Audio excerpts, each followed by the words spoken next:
A very warm welcome to another episode of Afroshowbiz Newz. I am Musam Khalipi and we are here to keep you in the know about all things arts and entertainment from the motherland. If you want to keep in touch, feel free to email us at afroshowbiznews@sabc.co.za. We are also on Twitter, so start following at Afroshowbiz Newz. Remember to write the news with a Z. Let's have a look at stories making headlines this week. We tell you about 2 African acts up for Grammy Awards. A movie on Nigerian singer Fela Kuti to show at Sundance Film Festival. And entertainment journalists to also get honored at the African Movie Academy Awards. A number of African films have been nominated in various international awards. These movies had a huge following upon their release. The nominations were made earlier this week. Let's have a look.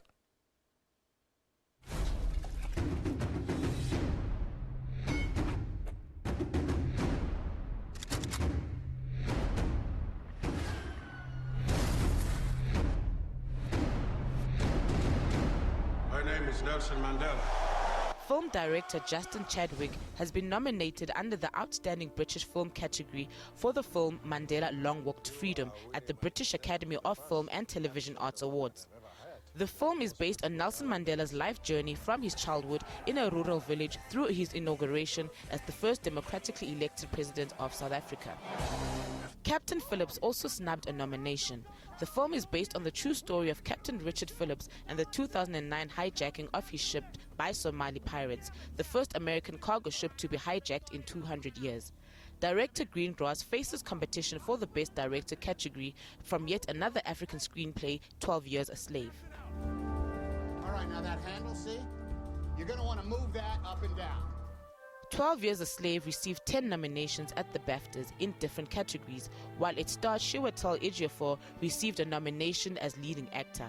Co-star Lupita Nyong'o was nominated for her supporting role. 12 Years a Slave also won at the New York Film Critics Circle Awards.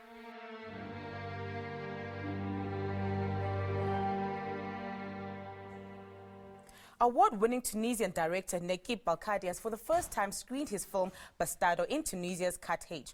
Let's have a look.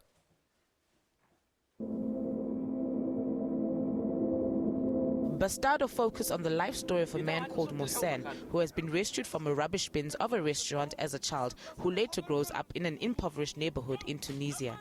Written from 2007 and 2009, the film has been seen by many as touching on issues that fueled the 2011 revolution in Tunisia.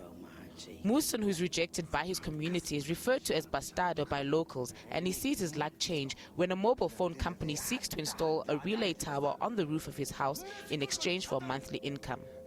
Director of the film Balkadi, who has had some of his work screened at the Cannes and Sundance festivals, said Bastardo has received various responses from the public.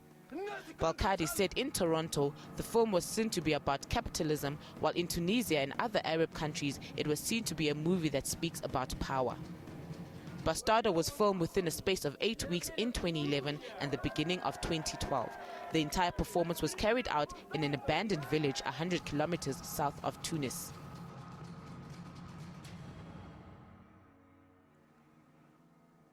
The Times Media Group, or TMG, has sold New Metro Cinemas to Subconcept. New Metro is the second largest cinema group in South Africa. Subconcept is a purpose-built company funded by private equity company 150 Capital. To tell us about this sale is General Manager of New Metro in South Africa, Luke Roberts. Hello and welcome to Afroshowbiz Newz. Thank you for having me, Musa. Now, Luke, explain to us, why has TMG decided to sell New Metro to Subconcept? Well, I think TMG, they've been going through a few restructures themselves.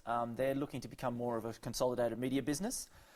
So what they did about 6 to 9 months ago, they decided there were some businesses within their group that were non-core, and then there were some that were core to that future vision, and we obviously fell into the non-core group. So we went through a process whereby we went to the market and came to an agreement with 150 Capital with the transaction going through at the end of the year. Will this in any way affect the movies that the audience gets to see? No, not at all. I mean, we're still going to be showing all the Hollywood blockbusters plus all the fantastic local content that we've got coming through. So if anything, it's actually a very good thing for the cinema industry in South Africa. Subconcept and 150 Capital are very committed to the business. Obviously, by purchasing it, and they're willing to put money into areas that we need to develop. So new experiences, new concepts, and actually building new cinemas in areas that we haven't quite reached out to as of yet as a cinema industry in South Africa. Now, Luke, this sale, what does it mean to moviegoers and movie distributors? I think to moviegoers, they'll start to see a better cinema experience. One of the latest developments in the cinema industry is the fact that everybody has moved to digital, so the audio-visual experience that they get when they're in the cinema is a lot better. And then as well, they'll see a completely new kind of cinema experience when they get into our site. So we've launched a concept called Scene, which is our VIP concept. So people can come to the cinema, they have their own exclusive lounge, we have different food offerings, so it's not just the Coke and popcorn of the past. There's anything from mini burgers to dessert platters to cheese platters and a full array of beverages, so you can accompany your film with a glass of wine. And then in the cinema itself, it's a completely different seat, so it reclines. It's more of a private auditorium. We call it our business class of cinema going. So it's providing those different kinds of experiences that we'll be able to bring to the South African public. Will that be at any extra cost to people who actually want to go to watch movies? There will be. Like anything, there's a business model that sits behind it. We actually have launched 2 concepts thus far. There's one in KZN and one in Cape Town. And it's an increased ticket price, and we don't actually get any complaints whatsoever about the price, because what we're offering is a completely new experience. It's no different to someone buying a business class ticket at an extra price because they know they're going to get a better level of service. So that's what we're looking to do. Plus, another big concept for us is actually going into rural areas. We know as a cinema industry that we need to start building new cinemas in those areas that people haven't had access to cinemas in the past. So we can actually bring the films to those people, which is exciting for us as New Metro, but also as the South African cinema industry. So New Metro recently upgraded 149 of their facilities. Take us through that process.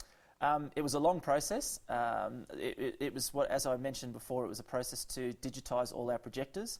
So I'm not sure that many people actually realised that we still ran on the old 35mm projectors. So they were big machines that had the big film reels, and these things have been around since the 1900s and earlier. So it's something that's been a long time coming for South Africa. I've been lucky enough to have worked in Australia and the UK cinema industry, and those guys have been sort of digitised for just over 5-6 years now. South Africa's been a little late to the game, but it's fantastic that we're here now.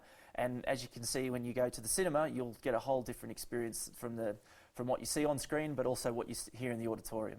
Now, Luke, in terms of development or growing the economy, will this create any sort of job employment for South Africans? No, absolutely. The more cinemas we build, the more people we'll employ. So that's a fantastic thing. But also, as a cinema chain, we're going to have a big focus on the local industry and actually pushing local content.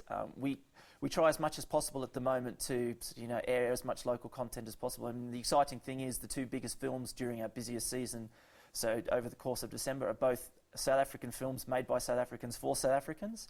So we want to do more of that. We want to raise the level of production, and we want to show more South African films on our South African screens. So that in itself will create more jobs through the life cycle of film production. All right, thank you, Luke. It was a pleasure having you, but that is where we'll have to leave it. Excellent, thanks for having me. That was Luke Roberts, a general manager of New Metro Countrywide. The Sundance Institute announced the films to showcase in 2014 films taking place on the 14th and 16th of this month. One of the projects showcasing is Finding Fela. Finding Fela is a biopic about Nigerian Muso Fela Kuti. Next month, I'll be president of this country. I will be president of this country, I know that.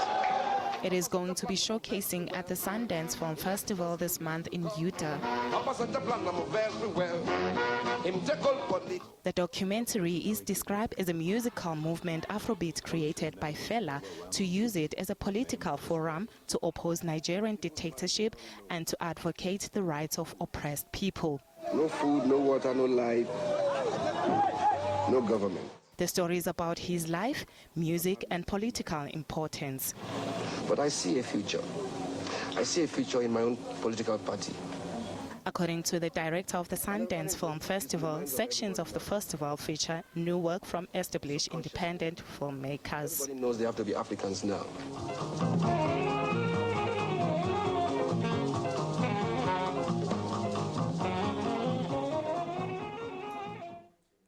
We'll now go for a short ad break. Stay tuned for more.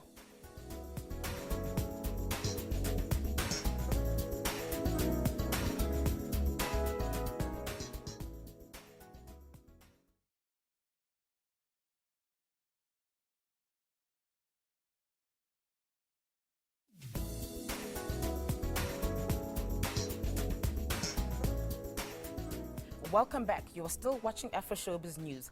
South African group Ladysmith Black Mambazo and Nigeria's Afrobeat king Femi Kuti are nominated for the annual 56th Grammy Awards taking place this month. The contenders are up in the Best World Music Album category. Nigerian music icon Femi Kuti gets a nod yet again this year in the Grammy Award.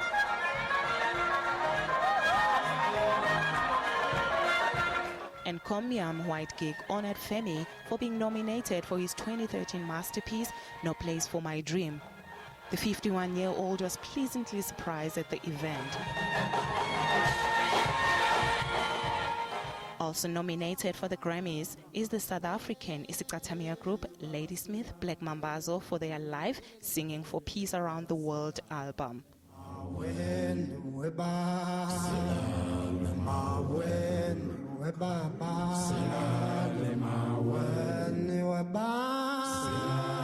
Black Mambazo have won many awards, including Grammys for Best Album of the Year and another for Best Traditional Folk Album in 1988. Homeless, homeless, moonlight sleeping on a midnight lake. Homeless, we homeless. In 2005, Mambazo took home a Grammy Award for their album Raise Your Spirit Higher, released in 2004. And we are homeless, homeless, homeless, boom, boom, moonlight sleeping on a midnight.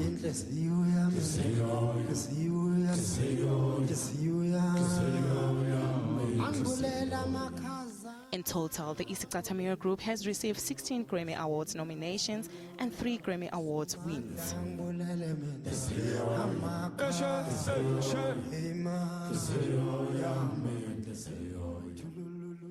A world-renowned artist, Samuel Bach, is currently exhibiting his life works at the South African Jewish Museum in Cape Town. The exhibition will run until 28 February 2014. Samuel Bach's artwork reflects his experiences as a child during the Second World War. His art explores the randomness of human destiny and the lack of chance that granted him life. Racism, intolerance, discrimination, genocide are a hidden subjects of Bach's paintings. He is a conceptual artist who uses visual metaphor, allegories, and symbols to encompass these universal demons as he searches for a visual language with which to describe man's inhumanity to man. This exhibition is of great importance to Samuel Bach. The majority of the South African Jewish community are descendants of Lithuanian Jewry, including his direct relatives. The utter destruction of Lithuanian Jewry during the Holocaust has meant that the South African Jewish community are the closest remaining link Bach has to the community and the culture of his childhood. This is why Bach has chosen the South African Jewish Museum as the venue of the first full retrospective of his entire artistic career. In a career of over 50 years, he has had numerous exhibitions in major museums, galleries, and universities throughout Europe, Israel, and the United States. For this exhibition, he has personally curated the 40 works on display, which include works from his personal collection, which has never previously been exhibited. A documentary on Egyptian uprising, which is called The Square, is showcasing the lives of a handful of participants and will premiere in all Netflix territories on January 17. Egyptian-American filmmaker Jehan Nujain waded into Cairo's Tahrir Square to document the early rumblings of revolution. The story behind her latest film, The Square, continues with the final outcome of the year-long uprising unclear. For the moment, the military is in charge. The Muslim Brotherhood has been driven from governance, and protesters are being put on trial. But despite the ongoing nature of the situation in Egypt, Nujaim knew right from the beginning that it was a story that needed to be told. When I got to the square, there were people of all different backgrounds, men, women, different classes, religious, secular, and they were all there basically having a hand in the future of their lives and their country for the first time, expressing how they felt politically about the country, discussing its future. And it was just this magical environment, and I knew that I wanted to figure out how to make a film about this. The Square has already won the World Cinema Documentary Award at the Sundance Film Festival in 2013, as well as Best Documentary at the Toronto International Film Festival. The Square will premiere in all Netflix territories on January 17. The African Movie Academy Awards has announced that it will be giving out $10,000 to some 3 African journalists as part of its 10th year anniversary. The announcement was made last week at a ceremony in Lagos to name Ghanaian actress Lydia Forson as the AMAA brand ambassador for the 10th edition of the awards ceremony. Chairman of the jury for the 10th anniversary edition, journalists in print, broadcast and online media will have a chance to win $5,000, $3,000 and $2,000 respectively by submitting their best 2 articles or feature stories that depict the essence of AMAA and its impact on the African cinema.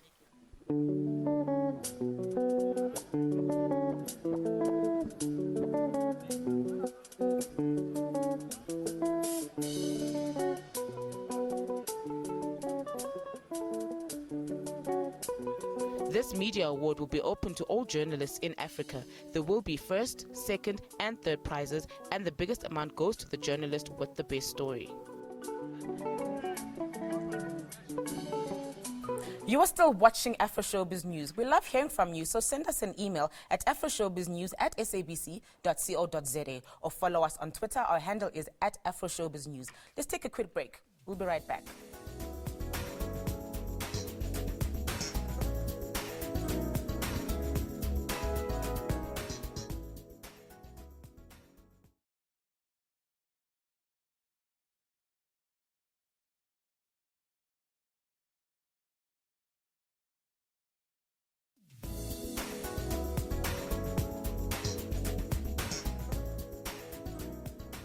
Welcome back. We are also joined in studio by Neo Mutsatse, who is only 13 years old. Neo is a talented young violinist who started playing violin at the age of 6. She has over the years participated in a number of competitions and concerts as well as private performances. This includes headlining her own concerts for 4 years in succession. Neo recently came second in the leading national music competition, Samuel Hubert van der Spey Music Competition. Hello Neo and welcome to Afroshowbiz News. Thank you for inviting me. Now Neo, you started playing when you were 6 years old. Why did you decide this particular instrument? Well, how I started was my dad, he would take me and my family to a lot of concerts. So while I was there, I think just the strings instrument in particular, but I think it was just the violin, just the way it sounded and the way you hold it and just, yeah. Now in terms of music, Nemo, what inspires you or who inspires you? Well, for now, I have to say it's actually my parents because they kind of got me into it. Actually, also, it was my mom that actually said no, because everyone plays the piano. I was supposed to start playing the piano, but my mom said that I should actually start with the violin as well. So I guess you can say that she kind of inspires me as well. Now, Nemo, you recently came second in a leading competition. What has this meant for you as a musician? It actually meant a lot because I went to that competition twice before and I didn't even make it to the 3rd round. So to go to the final was huge for me, but to come in second was just amazing. It was a very, very proud moment for me and my family. We are currently playing a clip of your music. Explain what type of music you enjoy playing. Well, I have to say that I kind of enjoyed playing a lot of things because classical is what I started with. So I do enjoy it, but I'd have to say that I enjoy more things like jazz and contemporary music. But I do enjoy classical as well because it's what I started with. Now, in the future, do you know who you'd maybe like to work with? Well, there's quite a few people, one of them being people like David Garrett or Sarah Chang. Even Itzhak Perlman, I'd just love to work because they are all great violinists and I'd love to work with them. Tell me, what draws you to them? Why do you think you want to play with them specifically? Because they're all unique and they're all different in their own way. David Garrett, he plays the electric violin and the violin. But the thing is, when he's on stage, he's very free. And yeah, it's just amazing how he would be on stage and how he performs the way he does. And so, out of your performances, which one probably stood out most for you? My performances? I'd have to say my year-end concerts. Because for the whole year, I would be kind of preparing for that, for my concert. So I'd have to say that I think what stands out are just my concert. So for every young musician out there, what would you say to them? For every aspiring young musician, rather, what would you say to them? I would say that to play a musical instrument is very hard work and it requires a lot of discipline. So you may have, even if you do have talent, yes, but it's very small compared to how much hard work and discipline you need. So I'd have to say just work on it very, very hard and you'll get there. Thank you, Neo. It's been a pleasure having you. Thank you. Nigerian Taofik Okoya is making a name for himself by manufacturing African dolls. He feels that this is an area that has been neglected for a very long time, with most parents buying foreign products. Taofik Okoya is creating a niche for himself with the introduction of Nigerian-made dolls into the industry, the first of its kind in Nigeria. Surulene in Lagos is Okoya's Fico Solutions company, where thousands of dolls are assembled and dressed, making Taofik establishment Nigeria's solution to the popular American Barbie dolls. Skilled workers are used to produce unique traditional costumes, complete with headdresses, crowns and handmade accessories tailored to suit all occasions. Due to the high cost of production in Nigeria, the dolls are manufactured in China, after which the parts are imported into Nigeria and repackaged for sale. This is also done to showcase the country's culture. Established in 2007, the dolls named Queens of Africa are designed to represent different cultures that exist in Nigeria. When I got to the store, I noticed that all the dolls that were there were white, and the way they were presented was not very child friendly. And for some reason, that was when it hit me that we actually didn't have black dolls in our stores. So I started paying attention, looking out for the dolls, black dolls, and I realized that we didn't have any. So I thought, okay, you know what, rather than complain and wish, why don't you actually create one? The African Queen's dolls are also gaining popularity beyond Nigeria, as Goyo has begun receiving orders to export them to schools and individuals in the United States and some European countries. We have come to the end of our show. Be sure to catch our repeat every Sunday at 2 a.m. and again at 1:30 p.m. We'll be playing out with Neo with a piece called Chadders. Have yourself a wonderful evening. From me, thank you and good night.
Program Perspectives, a 6-minute program that offers a unique perspective on Africa.